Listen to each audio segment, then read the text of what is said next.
Broadcasting from the business capital of the world, this is the Podcast Business News Network. Yes, we're getting closer to the big game. And I bring that up because this gentleman harnesses the concept of the play within football to change your life, specifically coach you to greatness, whether you're an executive, C-suite level individual, you own a company, or you just want to make change in your life. Maybe you're feeling stuck. Maybe you're not really sure how to lead your team.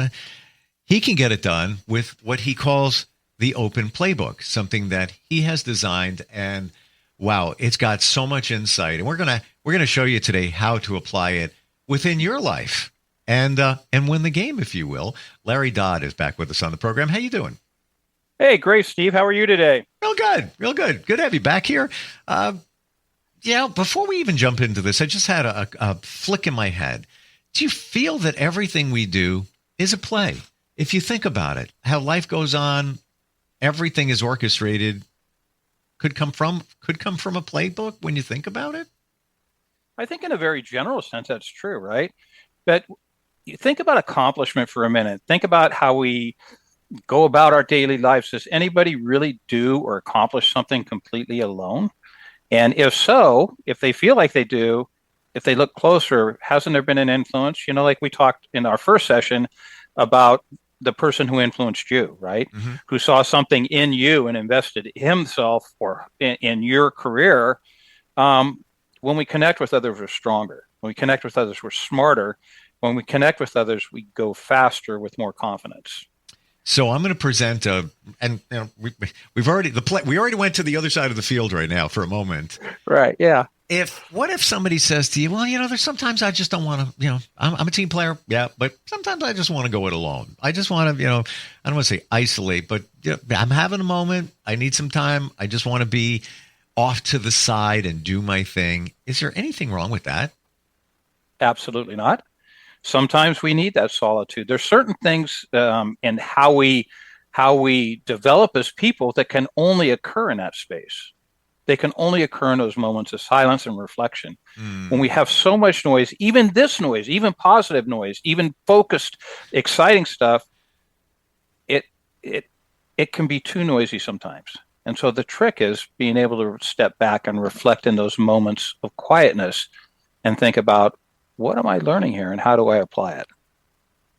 And even check in with yourself. When you have all the distractions and things going on, I'm even thinking lately, there's nothing wrong with saying to yourself or even writing down, how you feeling? How's it going? Others say it to you. How about you say it to yourself? Well, here's what I'm feeling. I'm a little apprehensive about this coming up tomorrow. A little concerned about that. This is going really well over here. Just to check in. Yeah, absolutely. And I would take that even a step further. When you really look at a lot of the successful people who have gone before us in any endeavor, you start to see a lot of people will sit down and they'll keep a journal. They'll find a quiet time to reflect on what they learned that day, what they're thinking about, and how they're going to approach it. Because sometimes in all the noise of the fight, we lose sight of what it is we're really about and what we're trying to do and how we can best do it. Funny you mention a journal and writing it down. And I'm kind of embarrassed to say I only started keeping a journal about 3 months ago. And in the beginning, and I keep a gratitude journal, so that's separate. This is just a dump of ideas and thoughts and what's going on. But in the beginning, I found myself writing a lot. And then after time, I found the paragraphs getting smaller. And then I found myself almost not wanting to do it because I almost feel like I'm dumping on myself. For example, you have Debbie Downer. Somebody's, there's always negativity going on in my life. I felt like I was becoming that self to myself. and it kind of deflected me from continuing with my journal. But maybe I'm thinking I need to make sure I also look at the positive, because I looked at the journal as a, here's what's going on. Here's how I'm feeling. Here's how I'm processing the situation.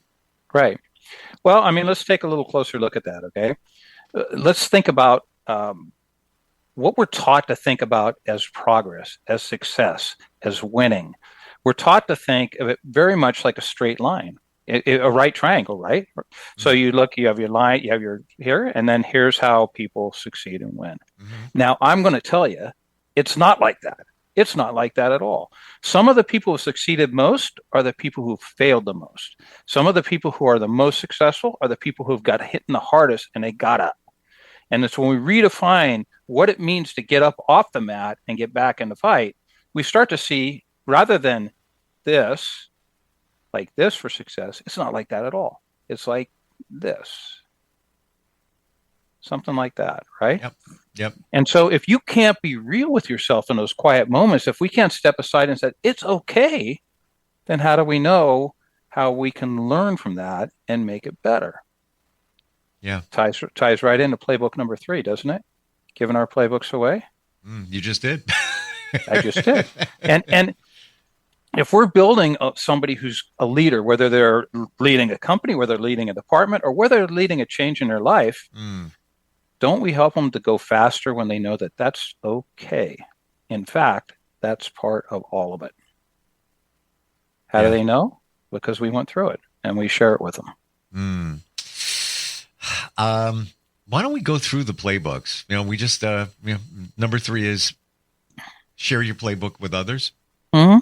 So the first playbook, right, is the playbook we're given. At the end of the day, it's almost like this playbook finds us.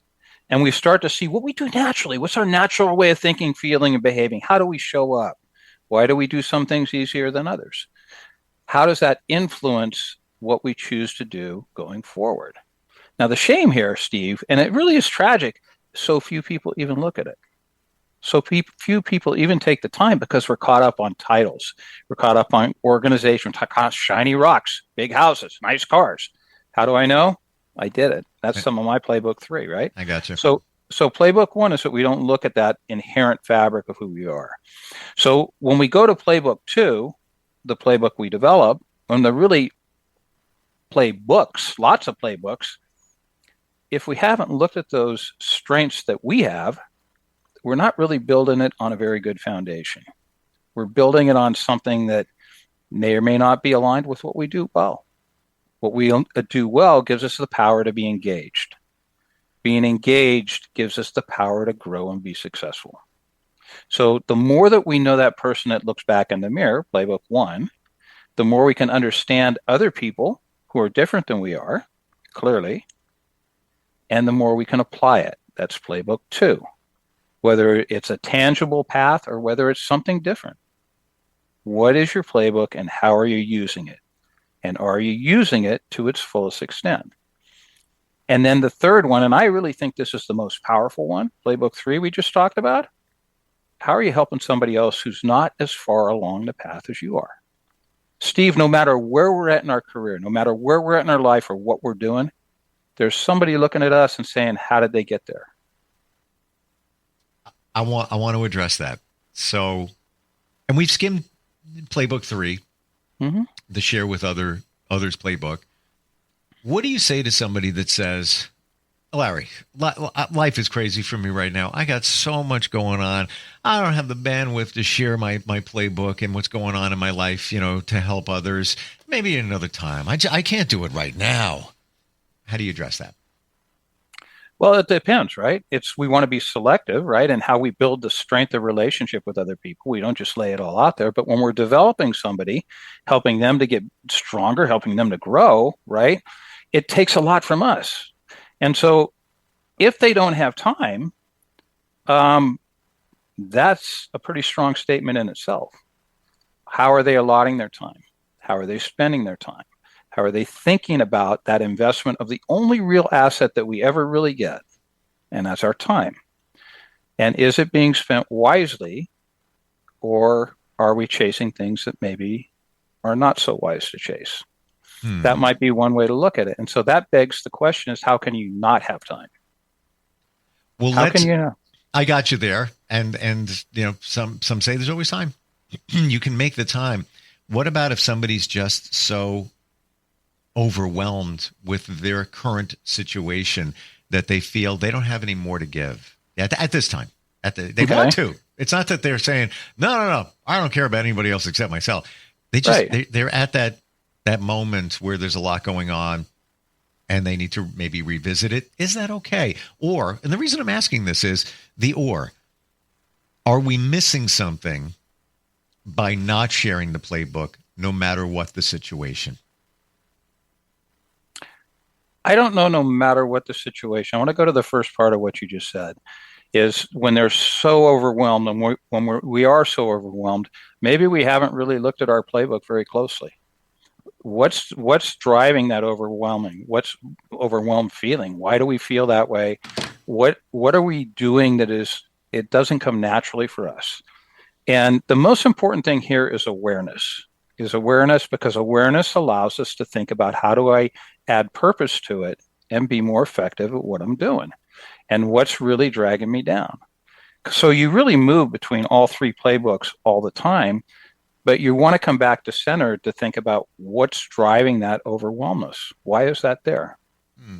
You ever try to do something that just wasn't you, but you had to do it? Does that invigorate you? Do you get excited about it? Do you lose track of time? No, it's usually a commitment you made to somebody, and you're saying to yourself, this is not me, but I'm doing it. And most people who do that are people pleasers, and there's a reason they're doing it. And does it beat you up, or does it give you energy? Do you get excited? Do you lose track of time? A flow state, right? Do you lose total track of time? When you're so overwhelmed, sometimes you're overwhelmed because you're doing the things that do not align with the skills, talents, and temperament that you have.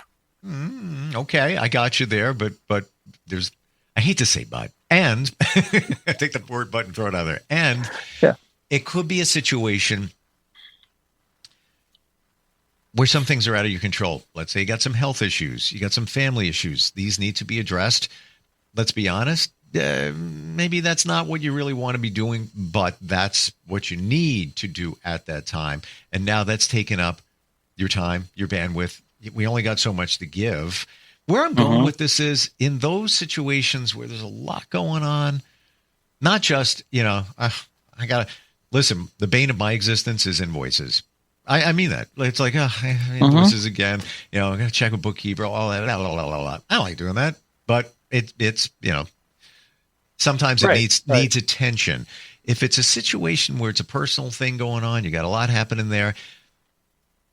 If you are able to share your playbook and you find a way to push it forward, will you feel those benefits? And even though your life is kind of in a tornado at the moment, will it bring you satisfaction, just some maybe a little bit of joy, but we don't see it because we're in the middle of it. Well, most of the time, our biggest lessons we don't see because we're in the middle of it, right? And there's a value to hindsight. I mean, one of my favorite books ever that I read is Man's Search for Meaning by Viktor Frankl. And he talks about his experience in a concentration camp and how he survived and how hard it was. But he taught us in that book one thing that always stood out for me, and that's that we need to think about what we can control and what we can't control. And when we focus on what we can control, it allows us to gain a certain peace. When we combine that with letting go of what we can't control, then it allows us to be in a space that's productive. It doesn't take all the pain away. It doesn't take the frustration away, but allows us to think about what's the one thing that we can do. And there's always one thing we always control. Every time, every decision, every choice, it's our reaction to whatever's happening, right? It's our response. And so if there's something beyond my control, my response might be doing the best that I can do in the situation. So if it's a sick family member, helping as much as I can, realizing that there's certain things that I can't change about that. But what I can change is my reaction and how I respond to that and what I do. And so sometimes we get lost in trying to control the things that are uncontrollable, and they so overwhelm us that we lose sight of doing what we can control and being able to make a situation better. I mean, trying to control the uncontrollable is pretty overwhelming, isn't it? You can't. That's where I think a lot of people go wrong in thinking that you can control people, situations, but spot on. you said it before, Larry. Everything's a choice. We have a choice. We can make a choice. Yeah. You can't control something, but you can control how you react to it. Every time. Yeah. Every time. And where that stress and that overwhelm tends to come, Steve, is that when we try to control what we can't control, it's a losing game, right? It's a losing game. We can't make some things different. Right. But we can respond to it and make our response a better response, and we can learn from it. And so sometimes with the overwhelm, that for me is what really helps. But being humans, it's part of being human. It's part of being alive. Is that those things happen? Those moments happen. Understanding where you're at in that stream of activity or consciousness is what helps us get through it. And sharing our playbook means we don't have to do it alone. Well, you're right about that. As soon as you start speaking with somebody about what you've mastered so far in life, you're starting a dialogue. Maybe they'll share something with you that you've got going on. Hey, by the way, did you ever think about? Wow, I didn't even think about that. Interesting. How about some other real world applications to the playbooks? Sure. Well, let's put it into a business setting. And a lot of my experience and my history in business has been working with companies that had grown really fast, right? And when you grow really fast, you find that what you did yesterday doesn't work as well as what you have to do today, right? Because it's different. You have a bigger organization, you have more complexity, you have to diversify, you have to get people doing things in a different way. Now, there's an old saying about change. Change, everybody loves change until they're the ones that have to change, right? I'm the same way. It's a great idea until I have to change. And so take technology. What's one of the biggest ideas in technology changes is AI, right? Everybody's talking about it, every channel. What's gonna happen? Well, now we're into fear and commitment, right? Right? Fear and trust. And so let's think about when we bring a new system into an organization, when we ask people to change, because that's what I've been asked to do over and over again. And it's invigorating and it's exhausting. Most people think the change is the computer system that we're bringing in. It's not the change. It is not the change. It is the symptom of change. Because change occurs in you and it occurs in me. It's a human thing. And we mistake the change in the system that we're bringing in, the tangible thing we can touch and feel, with the only true place that change actually occurs for people, and that's inside, in their heart, right? So working with companies, applying the playbooks, my first goal in coming in is to learn, tell me about that person. What do they do well? What do they get them excited? What's their story? What strengths, whispers of strengths do I start to see? And yeah, it comes through in things like Clifton Strengths. It's a pretty direct path to it, right? But it comes through when you bump into somebody in the hallway, when you go into their office, when you go into their workspace. What do they have in their workspace? Why is that picture there? Oh, wow, tell me about that. What did you do this weekend? And you start to develop an understanding for that person and who they are from a strength perspective that maybe they don't even know. And so we start reinforcing those strengths and bringing that application into the changes happening in the organization. But that occurs between the manager and the person working for them. It does not occur easily, and it takes a long time to build that trust. Trust is everything. Trust is everything. Not trust in the outcome. Trust in the process, right? Trust in the process. And the outcome will take care of itself if people trust the process.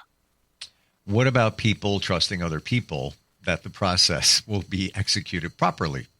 That's the biggest part of trust, right? It's so easy so go back to our example of the computer system. We have great big long binders of stuff or files of stuff that tells us these are all the things that you need to do.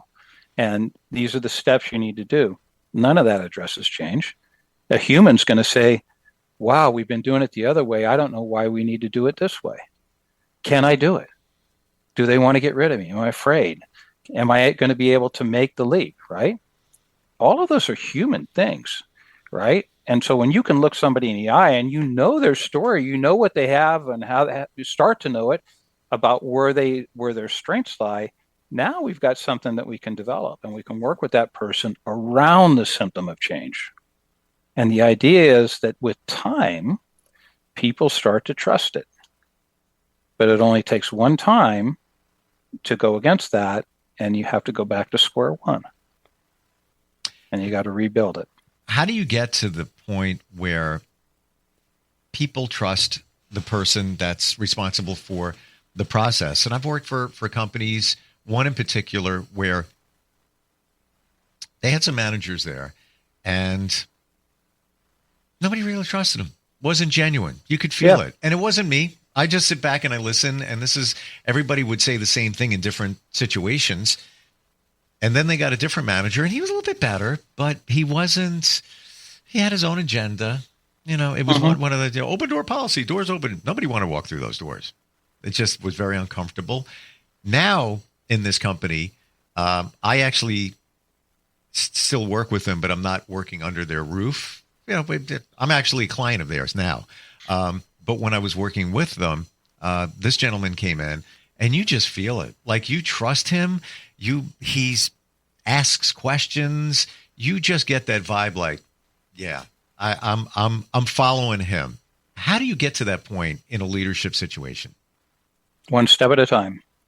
You build culture, right? Culture beats everything. If you don't have an organizational culture that starts at the top and permeates through the organization, that supports strength, that supports building people, that supports candor, that supports all kinds of things around conversations, sometimes hard conversations. Yeah. But we trust the process. And at the end of the day, that's all human things. We'll get tested on it, by the way. So I've come in as a new leader and given a vision. This is where we're going to go. This is how we're going to get there. And this is why we need to get there. Everything I do or say after that is measured against that vision. And if I contradict that, then that starts to give people a reason to fear. When they fear, they don't trust. When they don't trust and they fear, it's harder to accomplish because we're stretching people. We're getting them outside of the comfort zone. We're giving them a vision and we're building them, because if you're not true to what vision you gave them, why do they think that you're going to be true to the vision that you gave that individual person? For sure. And you just said fear. Well, just address what I said, where you didn't want to go in the office. You felt like you were on the spot. Like, what's going to happen here? What is he going to say? How am I going to react to it? Right. That was a couple of managers back. This person, hey, can I meet you for a beer? Let's, talk about some cool ideas. But he's very professional. It's not like he, walks around in jeans every day and is just like kind of chilling out and everything. Hey, don't worry about people. It's all right. No, he's very, very, very professional, but approachable and trustworthy. And you don't fear him. He's like a magnet. You want to talk to him. That's right. Well, the way that we do that in organizations, and this comes out of Gallup's playbook, it's really powerful stuff, is that we increase the frequency of managers talking to the people that report to them. So typically in a work environment, a lot of times we get annual reviews. We set annual goals and we don't hear anything in between, right? And so then we get to the end of the year and that review tells us all the places that we missed. That's not what we do. We do those things, but we also do development plans and we put managers together with their employees frequently for a frequent conversation. And they don't just talk about reviews. They talk about development. How are we building you? How are we setting the baseline? What are the things you're interested in? So that conversation is ongoing around the idea of moving things forward and not the one you fear. But everybody's got to buy in. Everybody's got to, and it starts with the right person who's holding the right playbook. That's where it all starts. Yeah. It's so funny. You mentioned the reviews. Yeah, I've got friends that say it all the time. A 6-month review coming up. Instead of walking in there, I was like, yeah, all right. So how we doing? How's everything looking? It's like they fear it. They Right. fear it. It's a shame. So think about the mind shift here for a second, Steve. Okay. So when I have frequent communication, right? When I have frequent communication, and it's not just about what happened yesterday, but it's about what are they thinking about for tomorrow, right? What are their ambitions? What do they want? What are they interested in? Now we start to see, wow, we as a manager, we have the ability to see a person's ambitions more clearly. We have the ability to understand a person, so we put them in positions to succeed. And we don't just come back with the negative feedback, but we build on that strength. Now, when you can do that in an organization, that fabric of that organization is going to win. And whatever business you're in, I don't think you'll find one single CEO is going to tell you they're playing to lose. But how often do we get in a situation where our actions and our commitment and our focus as managers, leaders, top to bottom, really reflect that winning attitude? How do we connect with you? This is like, you really go into a deep dive. And as you speak, I feel the energy of the experience that you have, which runs deep. It really does. And it's all there on your website. How do we find you? The website is www.open-playbook.com and then OpenPlaybook LLC@gmail.com. So yeah, it is. It's just, I have the best job in the world. Wouldn't trade it for anything. Yeah. And we've talked before, and anybody wants to recap it, your history where you were in these big roles in terms of management, you weren't feeling it in many regards. It wasn't you. It wasn't your purpose. Right. This is your purpose. I think so. I know so. I can feel it. You ooze, the passion for helping people, and connected to your experience. Some can say, well, I got a certification and I'm a coach. All right, that's great. You're speaking from, you were on the other side. You did it. You were there. Yeah. I live there. I know what it means to be afraid. I know what it means to not trust. I know what it means for all of those things. Yeah, you know what it means to get a 6-month review. I do know what it means. I have a few of them that I have all of them that I saved actually, and but at the end of the day, your review should happen every single day, and it shouldn't always be looking back forward. You want to win. You want to build an organization that wins. That's the way you do it. You build people that win. All I'm going to say, based on what you just said, is the situations, the companies that were doing those reviews, they weren't well run. Not by my opinion, no. So then let's go back to one other thing we said. What can I control and what can't I control? And I control what I can control, and I have to find my response to what I can't control. But at the end of the day, the people that work for me, and I think my record speaks strongly for it, are people who were selected wisely, built purposely, and who have gone on to succeed and do some pretty crazy, powerful stuff. And I'm proud as hell of all of them. Open-playbook.com. Start the conversation. Larry, great having you on here again. Thanks, Steve. Pleasure to be here. Same. We'll be right back. Okay.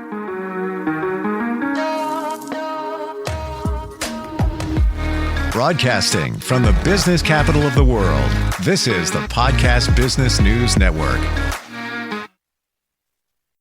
It's Thursday night, and you're grabbing drinks with some friends. Started off with a pitcher for the table, which quickly becomes 2. There's pool. And there's the photo booth. All right, everybody squeeze in. Say cheese! Followed naturally by an order of wings. And another. Can we get some extra ranch sauce? Then there's the ceremonial nightcap. So what are we doing this weekend? And lastly, it's back to the car, which, if you're buzzed,